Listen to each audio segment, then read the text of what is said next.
Eh bien, je suis avec la troupe 90-10 qui nous propose un spectacle sur la jeunesse qui s'appelle Graines. Bonjour. Bonjour. Octave Pey, donc écrivain, auteur, on dit, et metteur en scène de cette pièce. Alors, cette pièce, c'est un petit peu une analyse de la jeunesse d'aujourd'hui, c'est ça, en quête d'identité? Ouais. Comment vous le définiriez?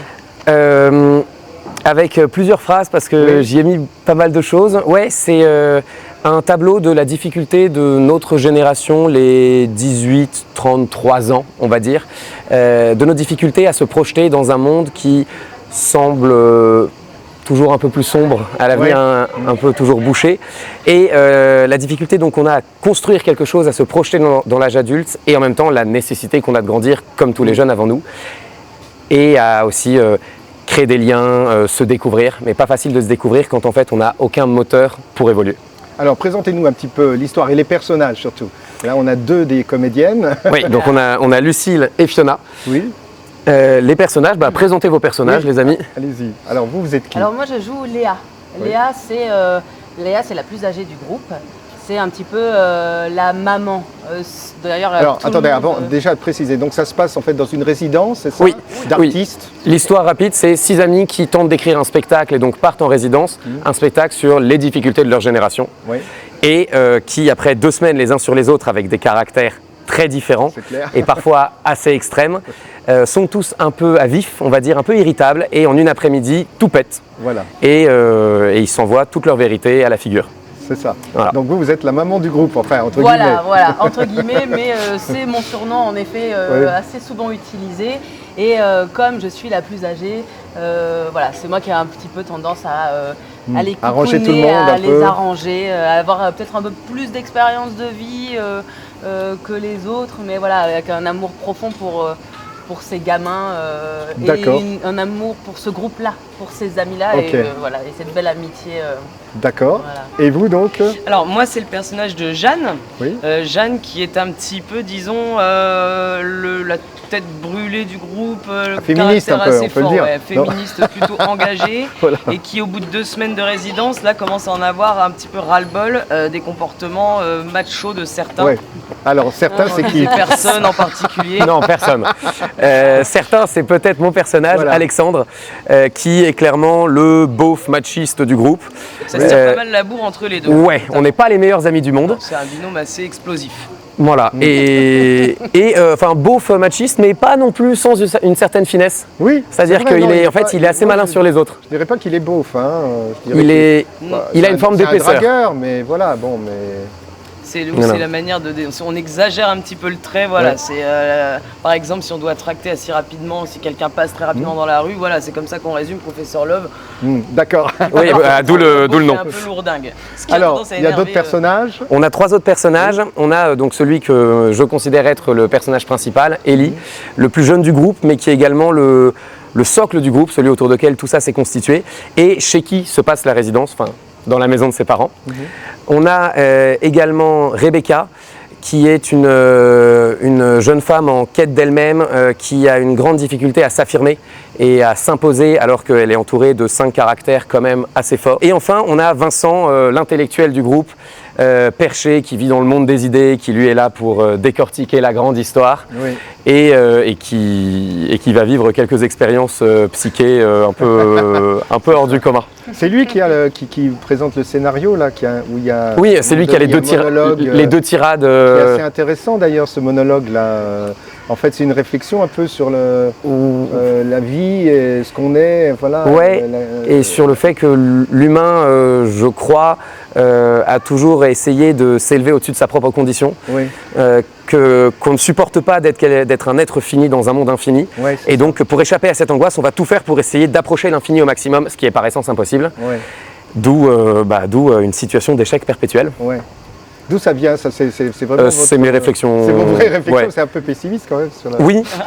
Cette perte de sens un petit peu des jeunes aujourd'hui, vous la vivez aussi, vous la ressentez vraiment dans votre vie de tous les jours, ou comment vous vous projetez dans l'avenir justement, puisque voilà, Octave disait que on ne se projetait pas dans l'avenir. Comment vous le ressentez ça aussi?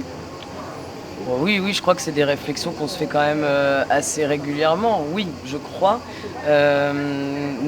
Quand on tracte notamment et qu'on en parle avec les jeunes, on sent tout de suite que la manière de vendre la pièce et quand on parle de ce sujet-là et qu'on leur dit, et vous, comment vous sentez-vous dans cette société? Est-ce que vous vous sentez perdu? Est-ce que vous avez l'impression d'être à votre place? On sent bien que la réponse pour beaucoup de monde, elle est souvent la même. On se retrouve tous un petit peu, on est complètement paumés, on ne sait pas trop quoi demain sera fait.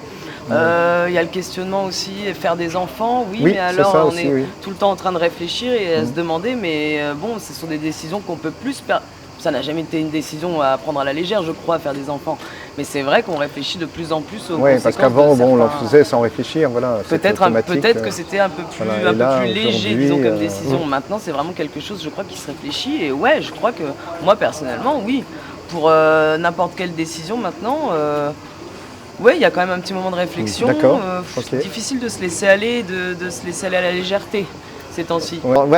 Autre question, dernière question. Donc vous donnez des conseils un peu de séduction, de séduction alors, aux petits jeunes. Mon personnage. Hein. Oui, votre personnage. Excusez-moi. Mais vous m'avez dit quand même qu'ils faisaient tous partie de vous, quand même, ces personnages. Oui, mais j'ai pas le même rapport avec ces différentes parties de ma personnalité. Voilà. Bon, alors votre personnage se permet, qui lui, quand même, personnage attirant, j'imagine, enfin séduisant en tout cas pour les filles. Voilà, c'est ce qu'il Il a une forme de charisme en tout cas. Il donne des conseils comme ça au petit jeune qui est timide, qui est amoureux de vous, c'est ça, et qui n'ose pas, etc. Et alors il lui donne des conseils, mais alors c'est étonnant pour un jeune d'aujourd'hui, puisqu'il lui donne des conseils un peu de macho de l'ancienne époque. Ouais, la drague à l'ancienne. La drague à l'ancienne, ouais. Alors je me suis demandé pourquoi aujourd'hui encore il a l'impression que ça fonctionne, ce genre de séduction. Parce que, vraie question. Parce que de fait, nous je pense qu'on évolue dans des milieux qui ont pas mal réfléchi à ça. Déjà quand on fait du théâtre, les relations humaines, on s'interroge dessus au quotidien. Pour le coup, je connais plein de gens qui ne se posent pas forcément ces questions-là. Et donc, le côté drague à l'ancienne, en fait, on en parle moins aujourd'hui parce que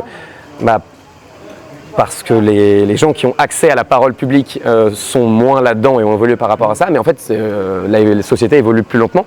Et donc, c'est encore quelque chose qui existe énormément. Vous voulez dire que dans les médias, on condamne ce genre de choses. Oui, voilà. Ça continue à exister. Bien sûr. Tout.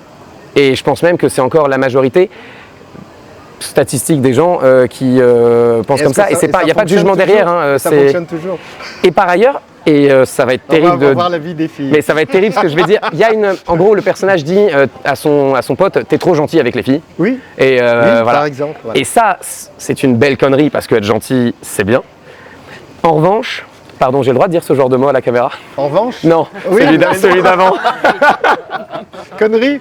Oui, c'est dans la zone grise. Ouais. En revanche, il y a une vérité quand il dit tu laisses pas de mystère. Et il y a le côté être trop gentil en drague, en séduction, dans les rapports humains, c'est être un peu people pleaser, toujours vouloir être aimé. Et ça, en effet, je pense pas que ce soit une arme de séduction massive. Il faut savoir probablement se faire un peu désirer. Je dis ça, je suis le plus mauvais à ça dans la vie. Hein. Mais c'est aussi pour ça d'ailleurs que j'écris dessus, c'est parce que ça me questionne. Bien sûr, bien sûr. Mais laisser un peu de mystère, ne pas tout dévoiler et surtout ne pas se plier en quatre pour quelqu'un qui en fait pour l'instant n'a pas encore d'importance dans notre vie, ça je crois que c'est quelque chose d'important. Ouais. D'accord, voilà. Alors on va demander l'avis des filles du coup. Alors sans hypocrisie. Oui, alors, jamais. Parlez vrai. Alors, sans hypocrisie. Moi, personnellement, je ne suis pas d'accord avec cette vision-ci, dans le sens où, justement, en parlant d'hypocrisie, moi j'aime bien tout. Maintenant, j'arrive à un âge, je suis encore jeune, mais j'arrive à un âge où j'aime bien voir le vrai chez les gens. Oui. Quoi. Ce jeu de suis-moi, je te fuis, je le trouve très fatigant. Et ils ont 20 ans, hein. Eux, ils ont 20 ans. Eux, les personnages ont 20 ans, oui, bien sûr. Vous ne trouvez pas que ça fait partie de la séduction? Il y a du vrai là-dedans, voilà, oui. Mais en tout cas, en ce qui me concerne, moi, dans la vie de tous les jours, disons que ce jeu-là me fatigue, c'est là où je suis pas d'accord avec mon personnage qui, elle, va être dans la mauvaise foi, dans le sens où elle va aller à l'encontre, elle va tout le temps aller rentrer dans le lard à ce personnage qui est Alexandre et qui pour elle est beaucoup trop macho et séducteur, alors que ça fonctionne quand même, finalement, je spoil un petit peu, mais ça finit par marcher un petit peu Oui, sur ça elle finit, aussi. ouais, Donc ouais. c'est vrai Oui, qu'on c'est ne vrai. peut pas non plus, là, on en revient un petit peu aux stéréotypes et à la facilité qu'on a de mettre les gens dans certaines cases, voilà. Exact. Tout n'est pas tout noir, tout n'est pas tout blanc, Non. c'est là aussi où la pièce est intéressante. Oui, c'est là aussi où il y a des nuances qui sont intéressantes. Voilà, c'est pour ça que j'aime pas trop non plus qu'on pointe du doigt la féministe qui en fait se fait avoir. Oui, mais en fait un humain c'est un peu plus complexe que ça peut paraître au départ. Voilà. Ensuite, bon, moi personnellement je suis pas hyper d'accord avec le coup du mystérieux machin. Mais c'est quand même très bien dit parce que c'est bien dosé et effectivement il le dit aussi dans sa tirade, Professeur Love. La gentillesse c'est aussi une qualité oui. et à aucun moment il est question de dire que la gentillesse ça vous rend con parce que c'est pas du tout. Il n'a pas dit ça, il a dit que du coup il n'y a pas de secret, c'est trop prévisible. Voilà. Oui, voilà. C'est vrai aussi, mais non, moi je suis pas d'accord. Moi j'aime bien les gens qui sont honnêtes et francs du collier. Mais c'est pas contradictoire parce que en fait ce qu'il dit c'est tu dois pas t'écraser pour essayer de plaire. Et ça, tu peux être franc du collier, honnête et juste, mais à un moment d'y reposer des limites et oui, avoir un petit peu. On a souvent ce genre de débat. D'accord. Oui, ça dure 2 heures. Oui. Ça dure longtemps. On va arrêter là. Et alors, dernier avis de la maman. On va écouter la maman. Eh ben moi, mon amoureux est le plus gentil du monde. Alors, ah ouais. Ça vous va. Bah ouais. Bon, comme quoi. Et gentil donc. Comme quoi, il n'y a pas de règle. Oh là là, je vais passer pour le pire mec. Ça va être terrible. Non, moi j'ai bien aimé parce que en fait vous dites des vérités qu'on n'entend pas justement et je pense qu'il y a un fond de vérité parce que comme vous le dites très bien dans votre pièce, la vie c'est un cycle et qu'on a beau vouloir l'être humain reste l'être humain et malgré tout voilà. On prend les mêmes leçons sous différentes formes. Exactement, voilà. Oui, même s'il évolue avec son temps. Il évolue un peu. Ouais, mais bon, on se refait pas des masses. Hein. Gardons l'espoir. Oui. Alors on rappelle votre pièce donc Graines se joue à 22h30 au Théâtre des Brunes, oui. rue Thiers, comédie mélancolique.